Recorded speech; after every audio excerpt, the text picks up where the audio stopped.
Why did I become a full-time solo nomad, traveling across the country, towing my Airstream across 18 states, and boondocking out in the middle of nowhere, which I'm not boondocking right now. I'm actually at a campground enjoying their nice, cool lodge. And I thought I would just mix it up a little bit and come straight from here. So join me and let's find out why I did this. I get asked this question a lot. People ask me all the time, what made you decide to become a nomad? You had a house, you sold it, you had family there in North Carolina. Why did you do this? That's probably one of the most popular questions I've gotten. Then I have other people who are like, yeah, I've always dreamed of doing that. That's so cool. You inspire me. I want to do it. Yeah, it goes both ways. So I'm going to share with you, why did I do this? It is actually goes back several years. I used to always post cute little vintage trailers or Airstreams or gypsy wagons on my Facebook page and sometimes on Instagram. It was something I dreamed of doing. I wanted a little camper. I wanted my own little tiny home on wheels, and I wanted to travel, and I wanted to be out and explore in nature and hike and just do all kinds of fun stuff. And I didn't care if I had anybody with me or not. I had a townhome. I fixed it all up and then I sold it. I did that in 2023. It was not a tough decision because I had already been researching this full-time traveling life as a solo female. I had looked into nomad life and living out and boondocking and being in the middle of nature. Everyone who knows me knows I love nature, and I'm a little bit of an adrenaline junkie who kind of likes living life on the edge. I'm 60 years old, and you think I would grow up and be beyond that, but I don't, and I won't. That's me. I traveled across the country in 2023. I had a Jeep Wrangler, and I traveled across the country to see what I thought about it, go visit my daughter who was in California with her husband, and stayed with my mom in Ohio first for 10 days before I went on the full journey, and just enjoyed my time at her home with her. I had to mentally prepare myself. I was getting ready to travel across the country. I'd never done that before by myself, and I've always wanted to do it.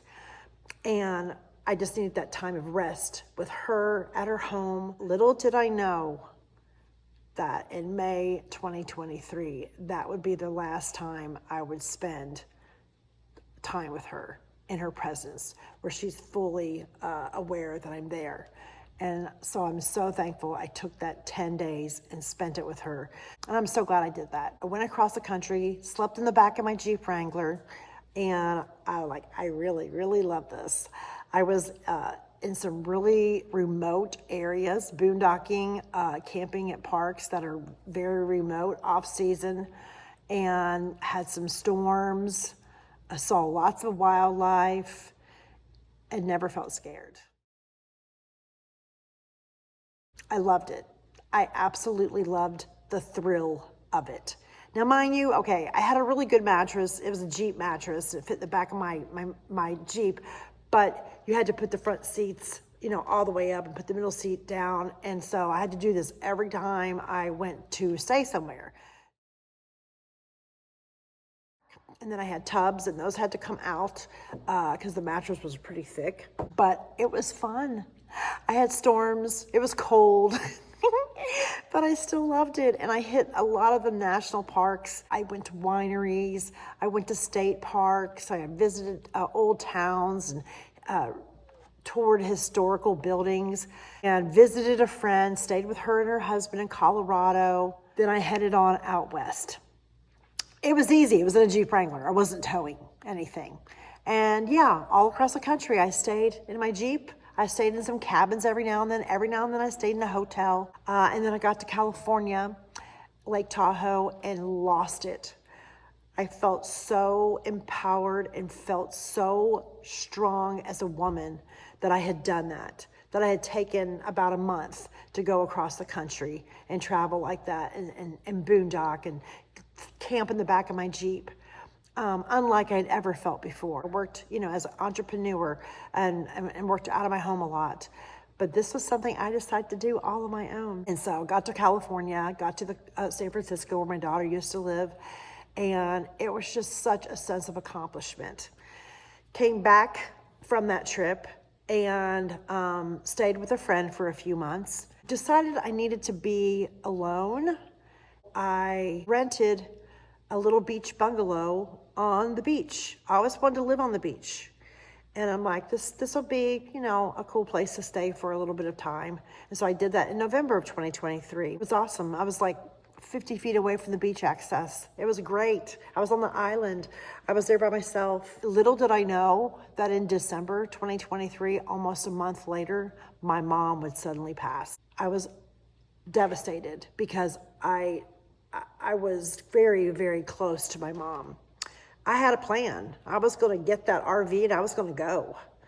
And when I lost her, it took everything out of me because I wasn't expecting it. We were very close. And I knew emotionally and physically I was not capable of getting an RV and traveling full time as a solo nomad. I was able to rent this place for 16 months.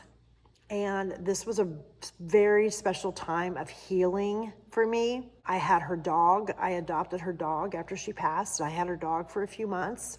Then I had to put him down. He was very old and had difficulties. And I stayed there for 16 months. And then the lease ran out because I was leasing it. I'd already sold my house. I didn't have hardly anything left. I'd sold almost everything because I was getting ready to hit the road. January of 2025, I knew my lease was coming due in March. And I was like, I got to do something. I don't want to go to a townhouse and live. I don't want to go to a neighborhood and live. I want to get an RV and travel. And so in February of 2025, for Valentine's Day, I bought myself a little Airstream. I didn't know how I was going to do all of this. I had to get a truck because I had a Jeep Wrangler, so I got a Jeep Gladiator that towed my, and does tow my Airstream. And yes, it does a wonderful job doing it. If you're going to ask me in the comments, I've been doing it now for 16 months. And I've been over the Montana mountains. I've been over the Washington State mountains. I've been over a lot of mountains. And it does a great job. I love my Gladiator. March came and I had practiced living in the Airstream out in my front driveway. I was like, okay, the lease is going to come due and I got to get out of here. So there was a national forest just, 20 minutes down the road. And I thought this is going to be a really good place for me to, practice camping, being full time. I'd already driven it home like 3 hours on the highway by myself, nobody with me, never towed a thing before, just watched a few YouTube videos and got in the Gladiator and towed her home. My Airstream is called the Silver Mermaid. That's why my channel is Silver Mermaid Adventures. So I towed the Silver Mermaid home, played house for about a month inside of her out front. And then on March the 10th, that was my last day in that bungalow, I got her all hitched up the night before. It took me 45 minutes to do it because I didn't know what I was doing. And on March 10th, I left the bungalow and I towed her down the island. Today is the big move. I have left my beach house and I'm towing the Silver Mermaid behind me. And we are headed down the island over the bridge. It's raining. We have gale force winds. Let's not make this big day easy, okay? I put her together, hitched her up last night in the dark. I didn't start out in the dark, but it took me a long time. I forgot to put the stabilizers down. Something so simple. But it's all a learning process, okay? It's a learning process, and you learn as you go, and you don't freak out about it. And if you get nervous about something, you just pull off. You pull off. You find a parking lot, and you pull off, and you figure it out. But here I go. And towed her across the island, went over the big bridge, That was scary, and it was raining, and it was windy. I got this. I'm going over the bridge. Yeah! Oh, the Silver Mermaid toes like a charm. And went down the road to the National Forest. Recorded myself doing all of this. That's the crazy thing about it. I can't believe I had enough courage to do that. So empowered. I felt so badass. I backed her into a National Forest campsite. That is only the second time I ever backed her in anywhere. It took me a long time. It was raining pretty hard, and I had a friend there. She was the campo. She helped spot me and get me in.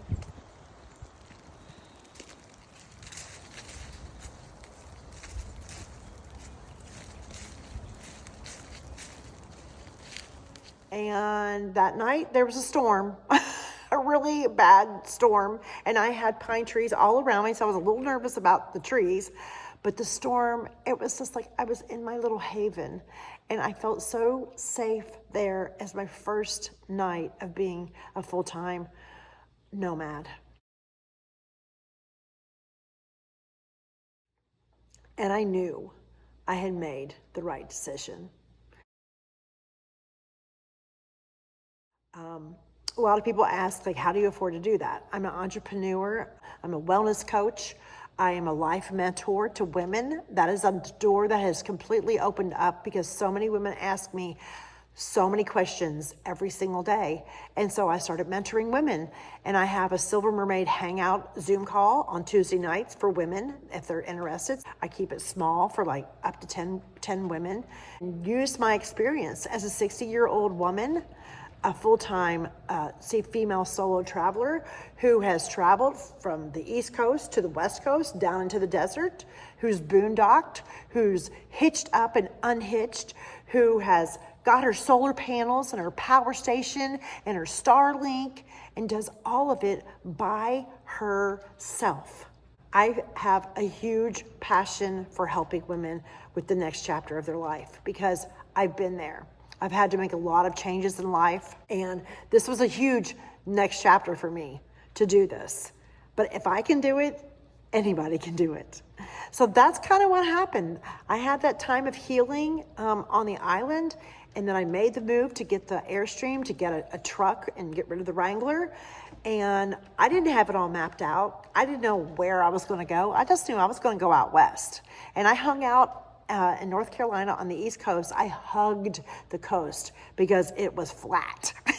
And I'm like, I don't want to go over the mountains yet. And I did that probably for a month or two, month and a half. And then I finally had a really good call with one of my daughters. And she's like, Mom, you've got to change your mindset. And I did. And I'm like, I'm not scared of those mountains. I'm going to conquer those mountains. And I have. I've conquered a lot of mountains. So that's kind of my story of how I got started and why. It was a dream that I always had, and I made it come true. And now I use my story and my journey, and I'm still on that journey, to help other women believe in themselves, empower them, and inspire them to do things that are hard, to do things they've never done before, and believe in themselves that they can do it. If this resonates with you, my channel is for you. Sherry, full-time, female solo traveler nomad. And I will be talking more about my journey. I've shared a lot already, but I'll be sharing even more conversation like this and just sharing with you how I boondock, how I camp, how I find sites. But if you want a more personal level of one-on-one mentoring or sitting in a group of women who want the same thing, my hangouts on Tuesday nights and my one-on-one mentorship, I totally encourage you to be a part of that because you're going to get me one-on-one. You're going to get me in a group, in a Zoom call, and I'll be answering everybody's questions, and we'll chat about it, and I'll hear your story, and you'll hear their story, and you will walk away feeling inspired and empowered. So follow along, subscribe, like, comment, and share. And I am very thankful that you are here. We're going to have so much fun on this wild ride.